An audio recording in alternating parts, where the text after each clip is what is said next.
The Windsor Spitfires battled their regional and division rival, the Sarnia Sting, on Hockey Day in the OHL on Sunday, and by the end, it looked more like a heavyweight boxing match than a hockey game.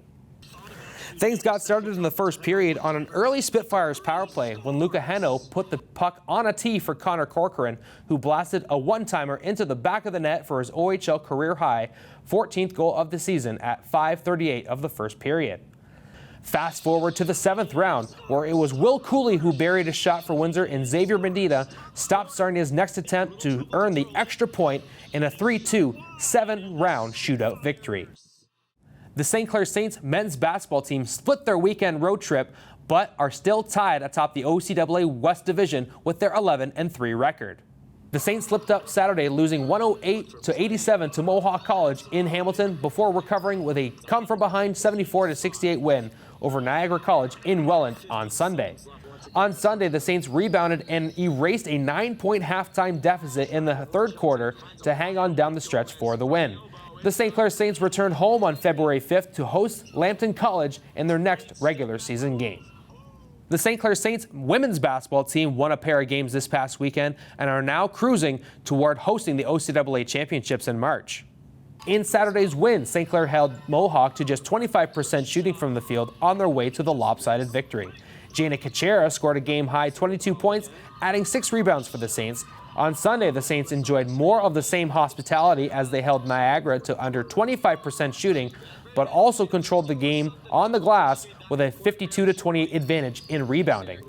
Tam came off the bench for the Saints to score a game-high 18 points and added 6 rebounds. The Lady Saints will now return home on February 5th to face Lambton College from Sarnia. After dropping 2 rare consecutive games in a row, the Windsor Lancers women's basketball team battled back and scored an impressive 90-50 win over the Waterloo Warriors on your TV on Wednesday night. The win keeps the Lancers in the OUA West race at second place.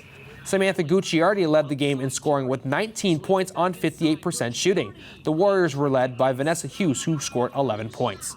Windsor's offense wasn't quite on pace, but their defense was swarming, forcing the Warriors to an absurd 16% shooting in the third quarter. In the fourth, Windsor separated themselves further with a barrage of outside shooting, running away with a 90-50 victory. 3 days later, the Windsor Lancers women's basketball team picked up its second win in as many games, downing the Guelph Griffins 76-71 on Saturday afternoon.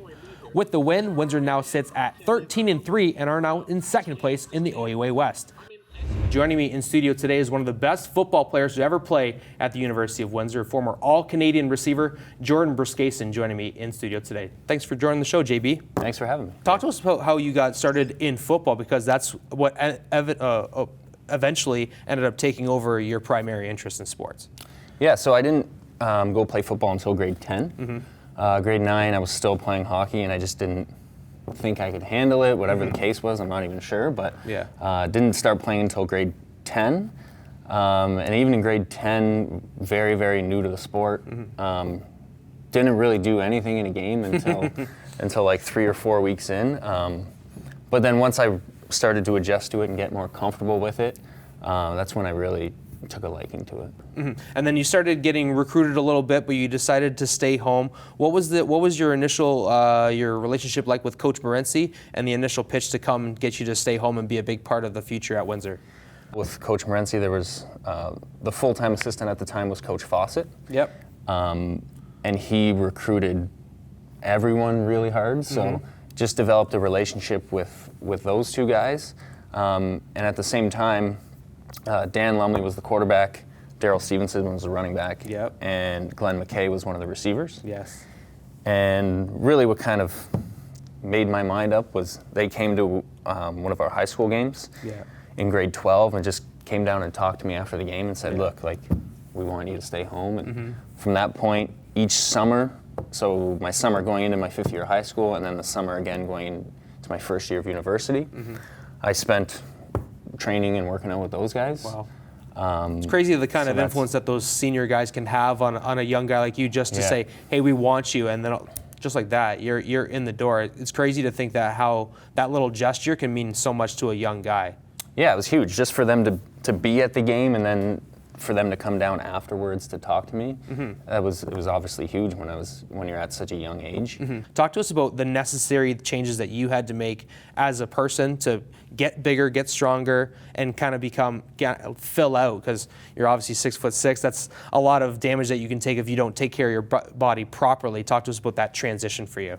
Yeah, I think that was the biggest transition I had to make.